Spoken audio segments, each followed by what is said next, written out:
kembali lagi di Suara Dewan. Ya Pak Bardan, kita langsung aja nih Pak. Ini sejuta permasalahan kayaknya di setiap PNS ini ya, gitu ya. Ininya apa gitu ya? Masalah SK. Penyebabnya apa sih? Mereka sering apa misalnya ya Pak ya? Menitipkan atau apa? Menggadaikan. Konkretnya aja deh, konkretnya Okay. gimana? SK mereka digadaikan atau bagaimana ini? Oh gitu. Penyebabnya apa nih? Ada ini yang kita ngomongnya di TV nih ya. boleh. Saya main ke bank pemerintah, boleh disebut bank plat merah lah begitu kan. Oke. Berapa banyak Anda mengucurkan kredit? Sekian. Kepada siapa? Ternyata lebih banyak pengguna kredit dari bank pemerintah yang berplat merah itu pada aparatur sipil negara. Kegunaannya untuk apa? Konsumtif. Oke. Nah, ketika jaminan pegawai negeri sipil itu mendapatkan kredit dari bank, apa jaminan? Kan jaminan SK tadi. SK, betul. Mungkin itu yang dimaksudkan. Betul sekali. Titip SK, keluar uang. Nah, untuk menutupi cicilan banknya, kan gaji bulanan. Iya. Nah, saya melihat kok teman-teman ini tanggal muda lesu ya. Kalau lagi tanggal tua maklum lah. Kenapa nih aduh lagi malas keluar ngopi nih lagi tanggal tua gitu kan. Odol juga harus ditekan-tekan begitu kan. Nggak ada semangat lagi. Semangat datang ke kantor pada saat tanggal muda karena memang diterima sudah kosong. Gajinya, karena potongan bank itu tadi. Ya, apalagi kegiatan lain, kegiatannya main game. Seperti itu. Nah, ini yang kemudian saya melihat kemarin itu begini ya. Matahari, gerai matahari itu. Boleh sebut juga lah begitu kan. Yang menjual pakaian. Betul. Itu kan kebutuhan kedua ya setelah makan dan pakaian. Banyak tutup. Kemudian warung kopi juga sepi. Kemudian ada beberapa ATM, kantor bank unit itu juga tutup. Ini menjadi penyebab bahwa remahnya daya beli. Iya, betul. Karena kenapa? Karena kita memang sudah konsumtif. Apa penyebabnya? Gaya hidup. Ya, kalau kemudian kita melihat portofolio kredit yang dikucurkan oleh bank, penikmatnya itu tetap pegawai negeri paling banyak. Nah, ini mungkin sesi lain akan kita bahas lah. Bagaimana juga bank mengucurkan kreditnya itu kepada hal-hal yang konsumtif dengan potongan gaji bulanan. Nah, kalau gajinya juga sudah dipotong, kinerja akan lemah. Nah, kalau kebutuhannya sudah tidak mendesak, akan mencari cara lain. Ini tidak boleh lakukan. Sehingga kalau kemudian dia bersentuhan langsung dengan pelayanan pemberian perizinan kepada masyarakat, akan ada biaya tambahan. Penyebabnya apa nih Pak? Ekonomi? Ya, ekonomi bisa jadi, Gaya kemudian hidup gaya hidup juga lifestyle ya, kemudian kita sangat masyarakat yang sangat konsumtif, benar. Artinya para masyarakat ini juga terlalu mudah untuk diiming-iming.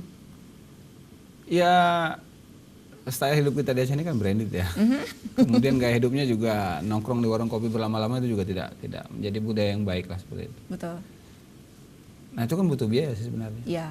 Butuh biaya, butuh uang dan sebagainya. Sementara sumber pendapatan kita hanya satu. Ya. Kalau kemudian pegawai negeri hanya berhemat dari gajinya ketika ia bekerja, seharusnya dia berhemat untuk itu. Bekerja pada pos yang dititipkan, diberikan amanah untuk itu. Kalau kemudian dia mencari tambahan lain, ini menjadi persoalan. Betul. Akar masalahnya di situ. Ini menjadi penting untuk kita perhatikan bersama. Menjadi penting.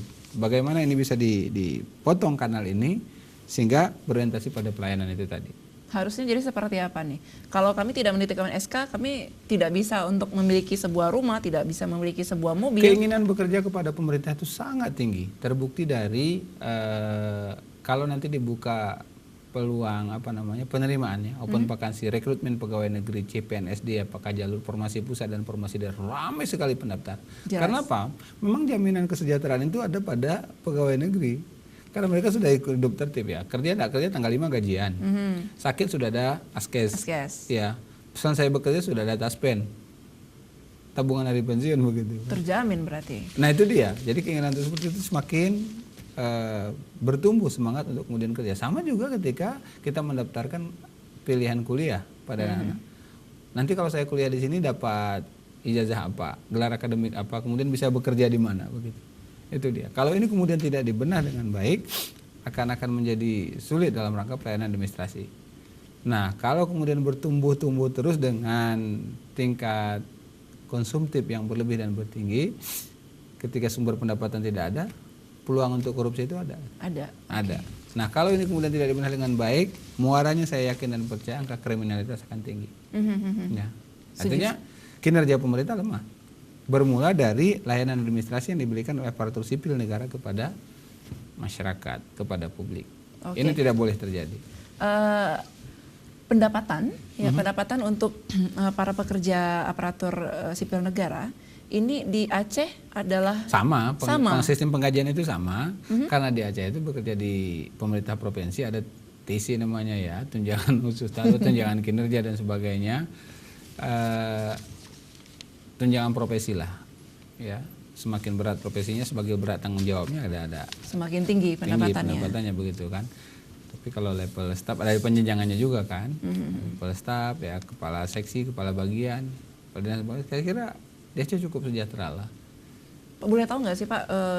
Ukuran sejahtera itu kalau mau boleh tahu lihat aja mobil yang berplat merah sama yang berplat hitam. Pasti mobil yang berplat merah itu mewah-mewah kan. Wow, iya. Tapi boleh dilihat bagaimana nanti ambulan yang langsung dinikmati oleh masyarakat. Bagaimana juga bus sekolah, gitu dia.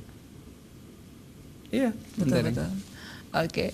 Nah, Pak, ini masalah dewan nih. Perhatian dewan kepada ASN ini seperti apa nih Pak? Kita lihat lagi kalau kemudian sebaran pegawai negeri sipil kita ini untuk Aceh sudah over lah. Udah habis-habisan. Tapi kurang tapi lebih. Kurang ketika kita lihat distribusi gurunya kalau di Pulau Aceh itu kurang. Ya. Tapi kalau di Banda Aceh menumpuk. Betul. Distribusi guru kalau di Simelu itu kurang, kalau di Aceh besar banyak. Begitu kira-kira. Jadi tidak merata jadinya. Tidak merata, makanya distribusi aparatur sipil negara kita itu tidak berdasarkan kebutuhan. Ya banyaklah neko-neko dan sebagainya hanya ingin bertumpuk di daerah perkotaan. Betul sekali. Ini harus ditata dengan baik. Menjadi PR juga untuk dewan ya. Namanya penataan birokrasi dan penyelenggaraan pemerintahan yang clean and good governance. Dimulai dari Gubernur Aceh, Sekretariat Daerah Aceh dan halamannya dulu Sekretariat Aceh, baru turun ke dinas, ya, badan, baru kita bisa lihat ke kabupaten kota. Dimulai dari top leadernya. Baik, Pak, di penghujung acara nih Pak, harapan Anda terhadap? Masih sangat besar harapan kita kepada penyelenggaraan pemerintahan yang bersih dan berwibawa, jauh dari KKN, ya, kemudian berorientasi pada pelayanan publik yang murah, mudah, cepat, dan berkualitas. Jadi merdeka harus gitu ya. Merdeka. Sudah 73 tahun, sudahlah, besok kita sudah upacara nih kan. Jangan lagi lah bertele-tele yang seperti itu. Betul, setuju sekali. Nah, Pak Bardan, saya ucapkan terima kasih banyak untuk kehadiran Anda di studio Aceh TV.